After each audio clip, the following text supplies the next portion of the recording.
안녕하세요. 사연을 시작하기에 앞서 구독과 좋아요 부탁드려요. 감사합니다. 사연 시작해 볼게요. 인생이란 참 알 수 없는 것 같아요. 때로는 평범한 일상 속에서 가장 소중한 만남이 시작되기도 하니까요. 동네에서 편의점을 연 지 벌써 8년이 되었어요. 처음에는 단순히 생계를 위해 시작했던 일이었는데 어느새 이 작은 공간이 저에게는 삶의 중심이 되었습니다. 편의점 문을 열고 닫으며 보낸 날 동안 수많은 손님들의 표정과 이야기를 보고 들었죠. 누군가에게는 그저 잠깐 들르는 곳이지만 저에게는 매일의 시작과 끝을 함께하는 소중한 공간이었어요. 24시간을 운영하다 보니 아르바이트생들의 도움 없이는 불가능했죠. 처음에는 아내와 함께 운영했는데 시간이 지나면서 체력적으로 힘들어져 아르바이트생을 고용하기 시작했어요. 여러 아르바이트생들이 왔다 갔지만 그 중에서도 오전 시간대를 담당하는 여자아이가 특별했습니다. 지원이는 제가 면접을 본 아이들 중에서도 눈에 띄었어요. 첫인상부터 조용하지만 또렷한 눈빛을 가진 아이였거든요. 면접 때 당당하게 자신의 배경을 이야기하더라고요. 어렸을 때부터 스스로 해야 했기 때문에 책임감이 강하고 성실합니다. 라고 말하는 모습이 인상적이었어요. 지원이는 정말 성실한 아이였어요. 항상 시간을 잘 지키고 손님들에게도 친절했죠. 특히 노인 손님들에게는 더 세심하게 대하는 모습이 보기 좋았습니다. 편의점 일을 하면서도 지원이는 항상 책을 가지고 다녔어요. 손님이 없을 때면 조용히 한쪽에서 공부하는 모습이 보기 좋았죠. 대학에서 사회복지학을 전공하고 있다고 했는데 미래에는 아이들을 돕는 일을 하고 싶다고 했어요.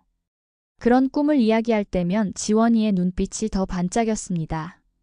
사장님, 저는 보육원에서 자랐지만 정말 좋은 선생님들을 만났어요. 그분들처럼 저도 누군가에게 도움이 되고 싶어요. 그런 이야기를 들으면 괜히 가슴이 뭉클해졌어요. 어려운 환경에서도 밝고 긍정적인 모습으로 살아가는 모습이 대견했거든요. 가끔은 제가 지원이에게 저녁을 사주기도 했어요. 처음에는 사양하더니 나중에는 편하게 함께 식사하며 자신의 이야기를 들려주었죠. 그런데 지원이가 일한 지 3개월쯤 되었을 때 이상한 점을 발견했어요. 유통기한이 임박한 도시락이나 삼각김밥, 우유 같은 것들을 몰래 자신의 가방에 넣는 모습을 보게 된 거죠. 며칠간 지켜보니 확실히 지원이는 유통기한이 임박한 식품들을 몰래 가방에 넣고 있었어요. 사실 저희 편의점에서는 유통기한이 지난 제품들은 폐기 처분하기 때문에 가져가는 것 자체는 큰 문제가 되지 않았어요. 오히려 버리느니 누군가 먹는 게 나을 테니까요. 그래서 처음에는 그냥 모른 척 하려고 했어요. 하지만 의아했던 건 지원이가 매일같이 그렇게 많은 양을 가져간다는 점이었어요. 한두 개도 아니고 때로는 봉지 하나를 가득 채워갔거든요. 대학생이 그렇게 많이 먹을 리가 없잖아요? 지원아, 혹시 뭐 필요한 거 있으면 말해. 그냥 가져가도 돼. 한 번은 그렇게 말해봤어요. 지원이는 깜짝 놀라더니 얼굴이 붉어졌어요. 아, 아니에요, 사장님. 그냥 친구들이랑 나눠 먹으려고요. 그 말에 더 의아했어요. 눈을 제대로 마주치지도 못하는 게 분명 무언가 있다고 생각했어요. 그러던 어느 수요일 오후 지원이가 평소처럼 유통기한 임박 식품들을 챙겨 가게를 나섰어요. 마침 그날은 지원이가 가는 방향이 저와 같았어요. 사실 그날은 제 동생 미영이가 입원해 있는 병원에 들러야 했어요. 미영이는 3달 전 큰 사고를 당해 입원 중이었거든요. 매일 가고 싶었지만 편의점 일이 바빠서 3, 4일에 한 번 정도만 갈 수 있었죠. 그래도 항상 미영이가 좋아하는 간식이나 필요한 물품들을 챙겨가려고 노력했어요. 그런데 지원이가 걸어가는 방향이 병원 쪽이어서 의아했던 거죠. 놀랍게도 지원이는 빠른 걸음으로 20분 정도 걸어 제 동생이 입원해 있는 바로 그 종합병원 앞에 도착했어요. 혹시 아픈 건가? 하고 생각했는데 그냥 지나치지 않고 병원 안으로 들어가더라고요. 더 이상한 마음에 따라가 봤습니다. 더 놀라운 것은 지원이가 5층, 바로 제 동생이 있는 병동으로 향했다는 거예요. 같은 층에 누가 있는 걸까 궁금해하며 따라갔는데 지원이가 멈춘 병실은 다름 아닌 제 동생의 병실이었어요. 노크를 하고 들어가는 모습을 보니 더 궁금해져서 저도 모르게 그 뒤를 따라 병실 문 앞에 섰습니다. 문이 완전히 닫히지 않아 틈새로 안을 볼 수 있었어요. 선생님, 오늘도 왔어요. 어떠세요? 좀 나아지셨어요? 오늘은 선생님이 좋아하시는 거 더 많이 가져올 수 있었어요. 그 순간 제 심장이 멎는 것 같았어요. 지원이가 말하는 선생님은 다름 아닌 제 동생 미영이었으니까요. 화상 흉터로 얼굴 반쪽이 붉게 물든 제 동생의 모습이 침대에 누워 있었어요. 더 충격적인 건 두 사람이 서로를 알고 있다는 사실이었죠. 충격에 문을 벌컥 열고 말았어요. 지원이와 미영이 모두 저를 보고 놀란 표정이었죠. 오빠? 미영이가 먼저 입을 열었어요. 사장님?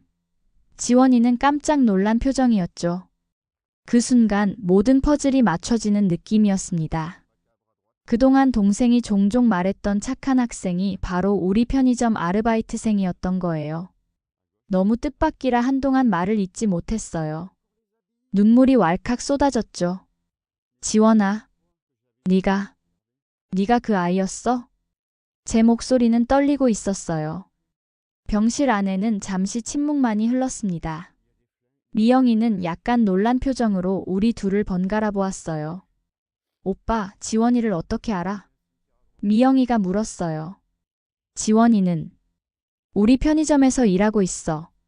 제 말에 미영이의 눈이 커졌어요. 정말요? 지원이가 말한 좋은 사장님이 오빠였어? 저는 그제서야 지원이가 미영이에게도 종종 저에 대한 이야기를 했다는 것을 알게 되었어요. 지원이는 여전히 당황한 표정으로 서 있었죠. 그 순간 지원이의 가방에서 유통기한이 지난 음식들이 삐져나와 있는 것이 보였어요. 지원아, 이제 다 알겠다. 네가 왜 그 많은 음식들을 가져갔는지. 지원이는 여전히 걱정스러운 표정이었죠. 순간적인 침묵 후 미영이가 상황을 정리해 주었어요. 지원이와 미영이는 같은 보육원에서 인연을 맺었다고 해요.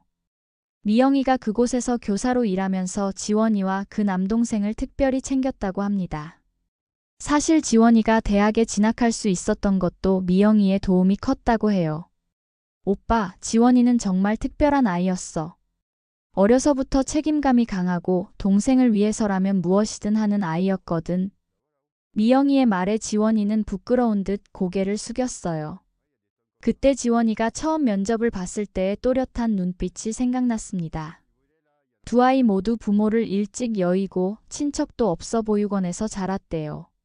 지원이는 12살 때 부모를 교통사고로 잃었고 동생과 함께 보육원에 들어왔다고 해요. 처음에는 적응하기 힘들었지만 미영이가 그들을 가족처럼 대해주어 힘을 낼 수 있었다고 합니다. 선생님은 저희에게 단순한 선생님이 아니었어요. 부모님을 잃고 방황할 때 저희를 믿어주고 꿈을 가질 수 있게 해주셨거든요. 지원이의 말에 미영이의 눈시울도 붉어졌어요. 그러다 3개월 전 보육원에서 큰 화재가 났는데 밤중에 갑자기 발생한 화재로 모두가 대피하던 중 미영이는 아직 빠져나오지 못한 어린아이들을 구하러 불타는 건물로 다시 들어갔대요. 다행히 아이들은 모두 구했지만 미영이는 심한 화상을 입었고 그 후 계속 병원에 입원해 있었거든요. 화재 소식을 듣고 얼마나 놀랐는지 몰라요. 당장 병원으로 달려왔는데 선생님 상태가. 지원이의 목소리가 떨렸어요. 지원이는 그 소식을 듣고 병원을 찾아왔고 그 이후로 매일같이 미영이를 돌봐주고 있었던 거예요. 학교 수업을 마치고 바로 편의점으로 출근한 다음 일이 끝나면 병원으로 와서 미영이를 간병했다고 해요. 가끔은 밤새 병원에서 지키기도 했대요. 선생님이 병원 음식이 맛없다고 하셔서 편의점 음식이라도 챙겨드리고 싶었어요. 아니야, 지원아. 네가 사과할 일이 아니야. 제 목소리도 떨렸습니다. 오히려 내가 고마워해야 할 일이지. 왜 말해주지 않았어? 내가 도울 수 있었을 텐데. 알고 보니 지원이는 미영이를 위해 가져간 음식 중 남은 것들을 자신의 남동생에게도 나눠주고 있었어요. 지원이의 동생 현우는 고등학생으로 지원이와 작은 원룸에서 살고 있다고 해요.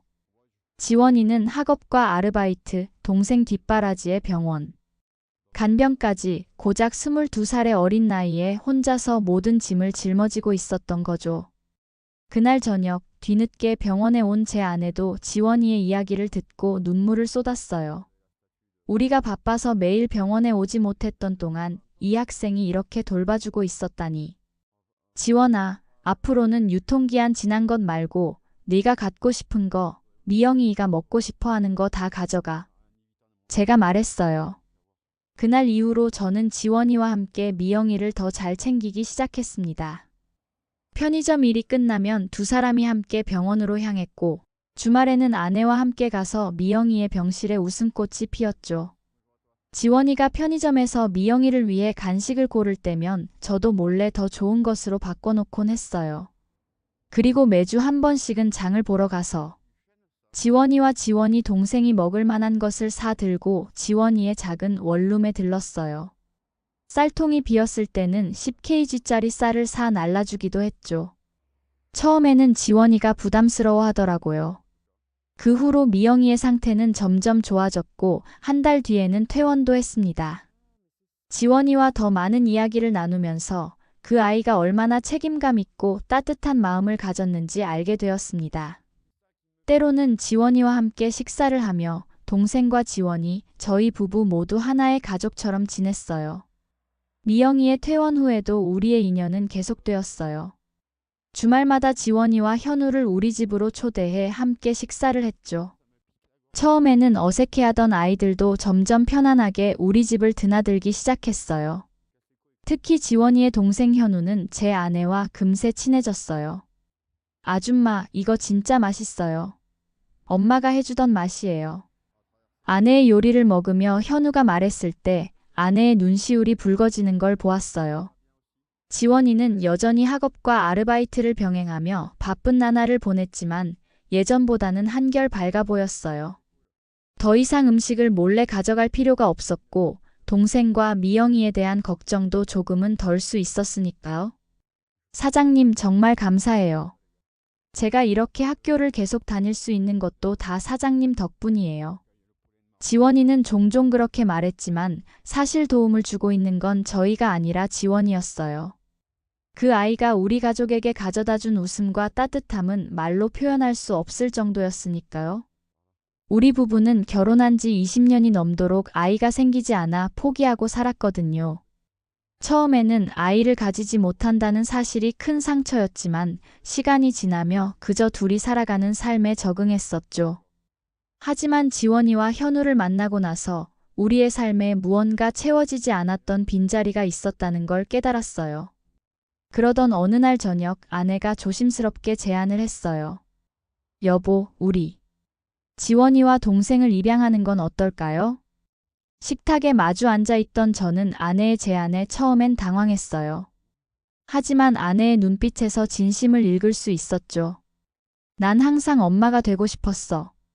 비록 우리가 친부모는 될 수 없었지만 이제라도 누군가의 부모가 되는 건 어떨까? 지원이와 현우는 이미 다 자랐지만 여전히 가족이 필요한 아이들이야. 곰곰이 생각해보니 나쁘지 않았어요. 이미 성인이 된 아이들을 입양한다는 게 일반적이진 않지만 법적으로 가족이 된다면 더 많은 도움을 줄 수 있을 테니까요.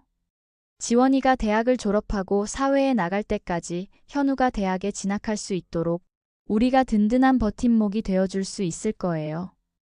동생과도 의논해보고 용기를 내어 지원이에게 조심스럽게 이야기를 꺼냈어요. 편의점 마감 후 늦은 시간 지원이와 따로 자리를 마련했죠. 지원아, 우리가 너와 내 동생을 가족으로 입양하는 건 어떨까? 물론 네가 원하지 않으면 괜찮아. 부담 갖지 마. 그 말을 꺼내는 순간 제 심장이 두근거렸어요. 마치 청혼을 하는 것처럼 긴장되더라고요. 지원이는 잠시 말을 잇지 못하고 저를 바라보았어요.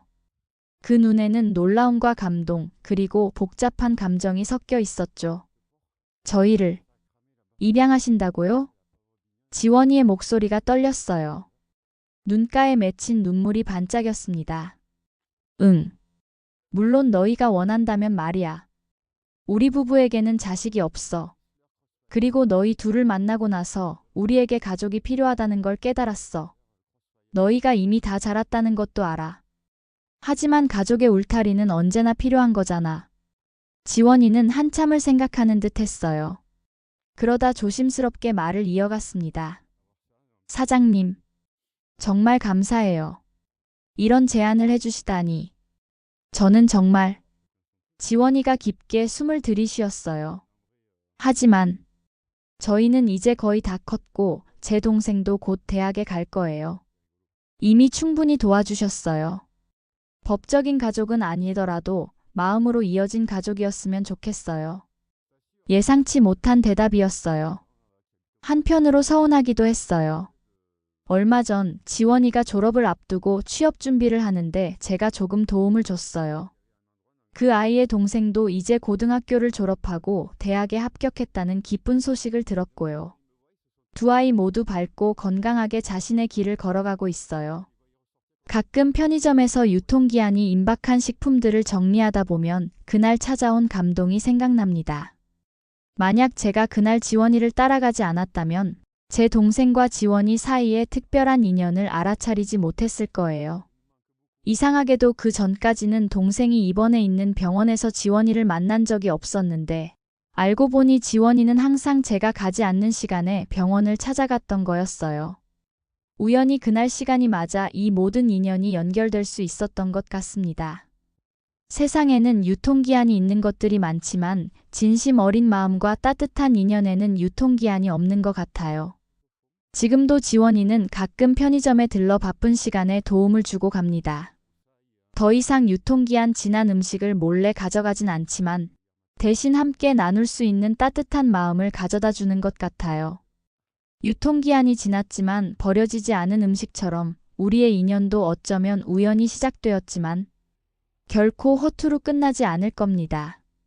지금은 지원이가 취업해서 다른 동네로 이사를 갔지만 여전히 가끔씩은 우리 집에 와서 함께 식사를 합니다. 가끔은 제가 직접 장을 봐서 지원이의 집으로 배달해주기도 하고요. 우리 가족을 위해 시간을 내주는 지원이에게 할 수 있는 작은 보답이라 생각합니다. 미영이도 이제는 완전히 회복되어 다시 일을 시작했어요. 더 놀라운 것은 민수가 지원이의 추천으로 새로운 보육시설에서 일하게 되었다는 거예요. 두 사람은 이제 같은 직장 동료로 또 다른 아이들에게 따뜻한 희망이 되고 있습니다. 가끔 편의점에 들러 미영이와 지원이가 함께 웃는 모습을 볼 때면 그날 병원 복도에서 흘렸던 눈물이 얼마나 소중한 것이었는지 다시 한번 깨닫게 됩니다. 그리고 이런 특별한 인연을 만났다는 것에 매일 감사함을 느끼며 살고 있어요. 제 긴 이야기를 끝까지 들어주셔서 감사합니다. 구독과 좋아요, 알림 설정까지 잊지 마세요.